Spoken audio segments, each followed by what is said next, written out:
Salut les tennis et bienvenue dans cette nouvelle vidéo. Alors je suis à Roland-Garros, vous voyez derrière moi le tableau et on va voir quels sont les enjeux de ce Roland-Garros 2019. Les enjeux majeurs sont bien sûr une victoire, ce serait Nadal, Federer ou Djokovic. Si l'un de ces trois joueurs remporte le tournoi, ça aurait vraiment une portée historique et je vais vous expliquer pourquoi. On commence par le moins probable, si c'est Federer qui gagne. Federer gagne, il passe à 21 titres du Grand Chelem et il repousse le record qu'il avait actuellement qui est de 20 et il gagnerait une deuxième fois Roland-Garros qui serait juste incroyable, la surface où il est le moins bon après 3 ans d'absence. Ce serait juste une surprise phénoménale et en plus il serait le seul joueur à remporter les 4 titres du Grand Chelem au moins 2 fois. Personne n'a encore réussi cette prouesse.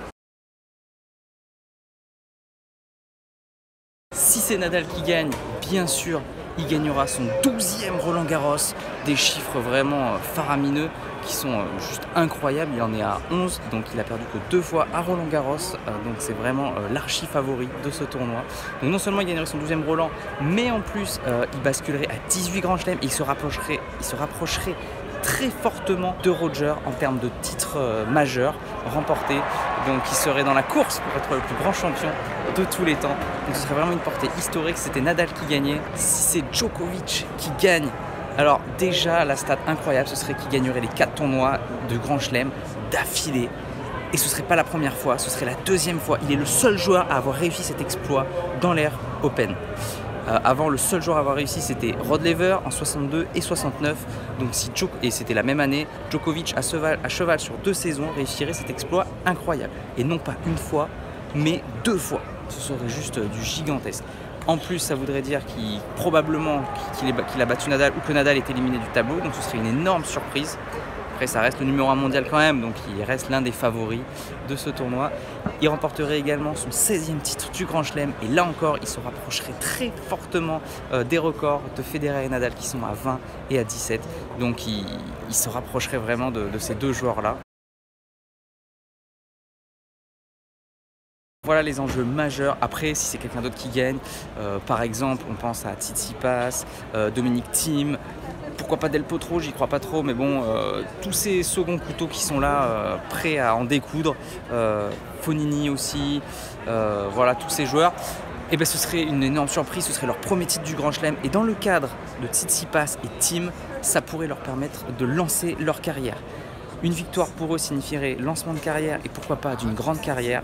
S'ils perdent et que ce soit le trio Federer, Nadal ou Djokovic qui l'emporte, ça voudrait dire aussi une nouvelle déception pour la next-gen, pour la jeunesse. Et combien de jeunes sont passés à côté aussi et ont entre guillemets perdu leur carrière, ont eu du mal à se lancer dans leur carrière, leur fait prendre un temps précieux. Et si jamais ils gagnent, ça peut lancer leur carrière et vraiment devenir des joueurs incroyables. Il y a toujours le joker Wawrinka, hein, on ne sait jamais, qui sur un tournoi peut tout péter et battre n'importe qui. Donc ça serait vraiment incroyable. Voilà les enjeux de ce Roland-Garros 2019. Donc maintenant, place au spectacle, on va regarder. Voilà, les tableaux sont derrière moi, ils sont encore vierges. Vous voyez, il y a une interview juste derrière moi également. Donc maintenant, avant de conclure, on peut faire un pronostic. Donc le pronostic le plus sage pour ma part, ce serait quand même de mettre Nadal et Djokovic favoris. Je pense que quand même Nadal va être très dur à déloger en 5-7 sur terre battue. Voilà, je pense que ça va être très dur de le battre. S'il y en a un qui peut le battre, c'est Djoko. Après Djoko inconnu, hein, des fois il est monstrueux, puis des fois il passe au travers, on ne sait pas pourquoi. Donc voilà, Djoko, Nadal, les deux favoris. Et derrière les outsiders, Thiem, Tsitsipas. Voilà mon pronostic. Après je vois bien Roger aller en 2e semaine, faire un quart. Pourquoi pas une demi face à Nadal, ça serait énorme, ça serait gigantesque. Mais voilà, je ne le vois pas gagner.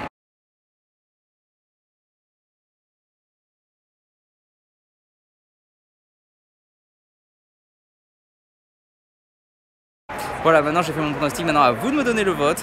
Et puis surtout maintenant, seul l'avenir nous le dira. Donc, bon tournoi. Je vous dis à la prochaine pour une nouvelle vidéo. En attendant, n'oubliez pas, allez jouer au tennis, regardez Roland, progressez et surtout, faites-vous plaisir. Ciao.